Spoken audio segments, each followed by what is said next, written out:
Students, हमारे इस Himalayan river system की इस सीरीज़ में अभी तक जो हम स्टडी कर चुके हैं वो है इंडस रिवर सिस्टम। आज जो हम स्टडी करेंगे वो है आपका Ganga river system. Ganga river system study करने से पहले हमें ये देखना होगा कि गंगा का ओरिजिन कैसे होता है। जनरली लोग कह देते हैं कि गंगा का ओरिजिन गंगोत्री से होता है, बट ये टेक्निकल टर्म में या जोग्राफिकल टर्म में सही स्टेटमेंट नहीं है, क्योंकि जो गंगा का ओरिजिन है वो मल्टीपल ट्रिब्यूटरीज के मिक्स या कन्फ्लुएंस होने के बाद होता है। सो हम आज पहले उसे ही सीखते हैं कि गंगा का फॉर्मेशन हुआ कैसे। So let's begin. The first tributary is the river Dhauli Ganga.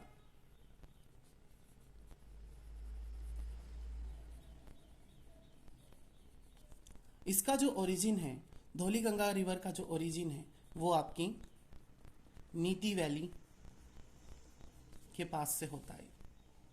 Okay, then ये रिवर दूसरी रिवर से कन्फ्लुएंस करती है और इस रिवर का नाम है विष्णु गंगा। विष्णु गंगा का जो ओरिजिन है वो है आपका नियर बद्रीनाथ और इसके ग्लेशियर का नाम है सतोपंथ ग्लेशियर। अब धौली गंगा और विष्णु गंगा आपस में कन्फ्लुएंस करती है विष्णु प्रयाग पर।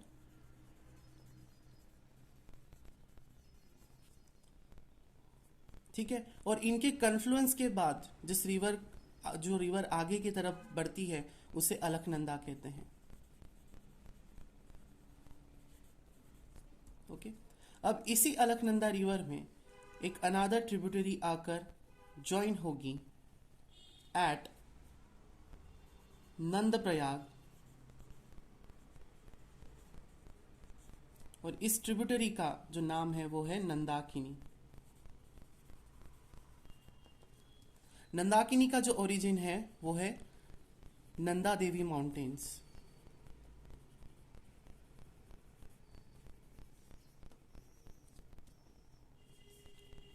देन जो नंद प्रयाग से आगे जो रिवर फ्लो करेगी, अगेन उसी का नाम अलकनंदा है।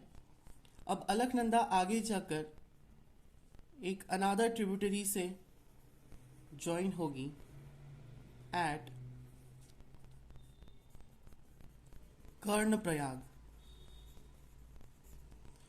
और ये जो रिवर है या जो ट्रिब्यूटरी है इसका नाम है पिंडार रिवर, जो कि पिंडारी ग्लेशियर से ओरिजिनेट होती है।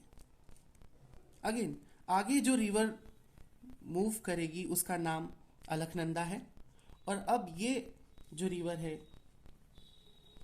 ये एक अनादर ट्रिब्यूटरी को ज्वाइन करने वाली है जिसका नाम है मंदाकिनी।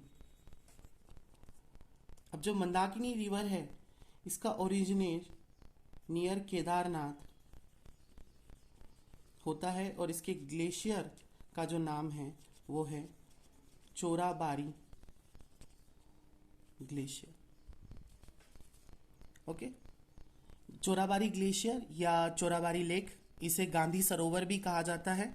और जहाँ तक आप लोगों को मालूम होगा कि 2013 में जो उत्तराखंड में फ्लड आई थी उस समय ये जो चोराबारी लेक है ये ब्रस्ट हो गई थी, जिसे ग्लेशियल लेक आउटब्रस्ट भी कहा जाता है, जिसके कारण का बहुत बड़ी कैटास्ट्रॉफिक डिजास्टर हुआ था उत्तराखंड में।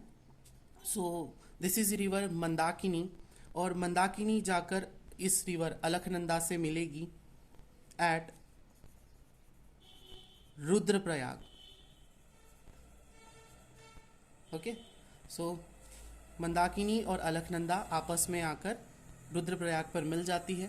अब हम आगे बढ़ेंगे तो अगेन रिवर आगे जो मूव हो रही है उसका नाम फिर से अलकनंदा ही कहा जाता है। ये आगे जाकर मिलती है अनादर ट्रिब्यूटरी को जिसका नाम है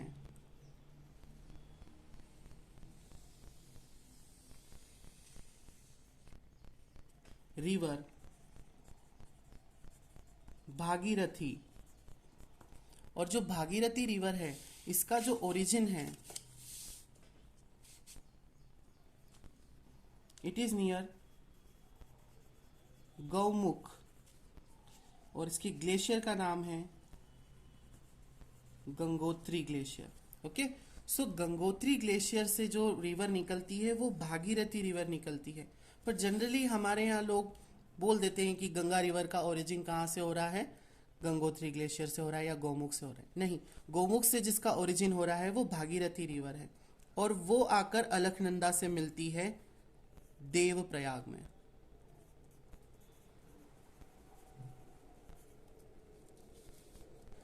अब यहां से भागीरथी रिवर और अलकनंदा रिवर जब आगे की तरफ मूव करेगी सो इस रिवर को गंगा रिवर कहा जाता है। सो आई होप कि अब आपको गंगा रिवर का जो ओरिजिन है उसका जो कंसेप्ट है वो क्लियर होगा। इन प्रयागों को पंच प्रयाग भी कहा जाता है। आप देख सकते हैं ये नंबर में अगर हम गिनती गिने तो 5 है।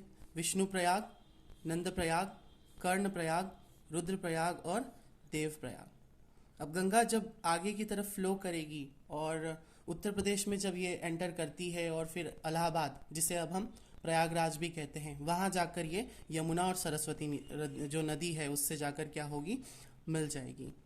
ठीक है, तो अब हम आगे जो स्टडी करेंगे वो गंगा, यमुना और उनकी ट्रिब्यूटरीज की स्टडी करेंगे।